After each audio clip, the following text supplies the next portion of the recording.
So, when we talk about a polynomial, I have a degree 6 polynomial. What would the minimum number of roots for degree 6 polynomial be? Okay, well, I can kind of think about that and say, well, how could I draw a degree 6 where it crosses the x-axis the least number of times?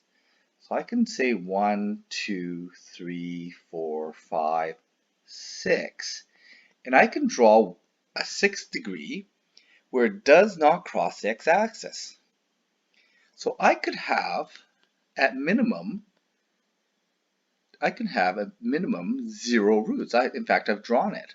I can draw a 6th degree polynomial with 0 roots. So the number of roots, okay, this is for degree 6. We know that we could have 0 roots.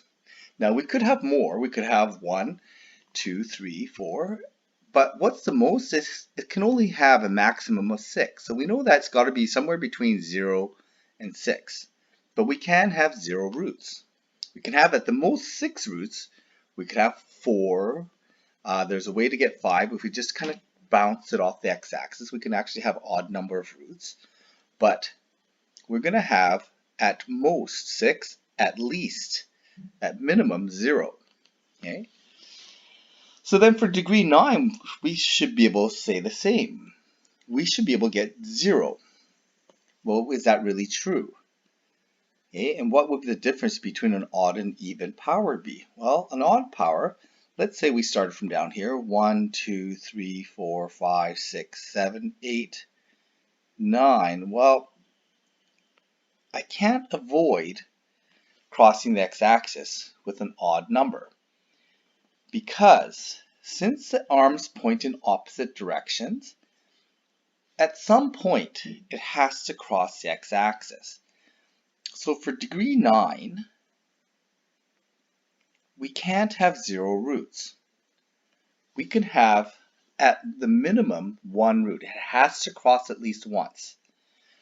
Okay? And then for the maximum, well, we can't have any more than 9 because the degree 9 only gives us those 9 arms at most.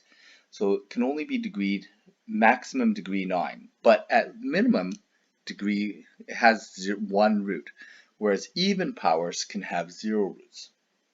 Okay, and it's something to do with the shape of the graph. Now, these other roots are what we would consider non-real roots, okay, or imaginary roots.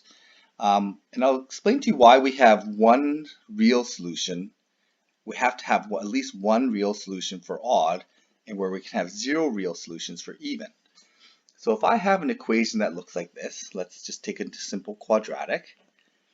I can have a quadratic that has no solutions, no real solutions. Okay? This has no solutions, or no real solutions, but it has imaginary solutions. Okay?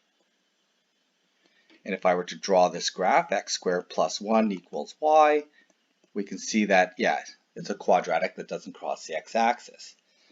Whereas if we have a cubic function, odd power equaling negative, okay, well, an odd power, there is a solution to this equation, x equals negative 1.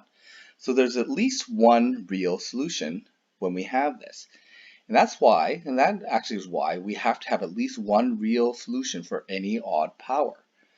Okay, so there has to be at least one place where it crosses the x-axis. Now, there may be non-real ones, so I could end up with this x cubed plus 1 equals 0, and this actually factors. I can go x plus 1, there's a solution of negative 1. There's actually, and I won't show you how I get this, but there's actually a factor that looks like this, and this has actually no real solutions. Okay, that doesn't cross the x-axis. Okay, but the main idea though is that this odd power gives us at least one answer. The even power can give us no answers. So we have this situation where the even powers, it's possible that they don't cross the x-axis.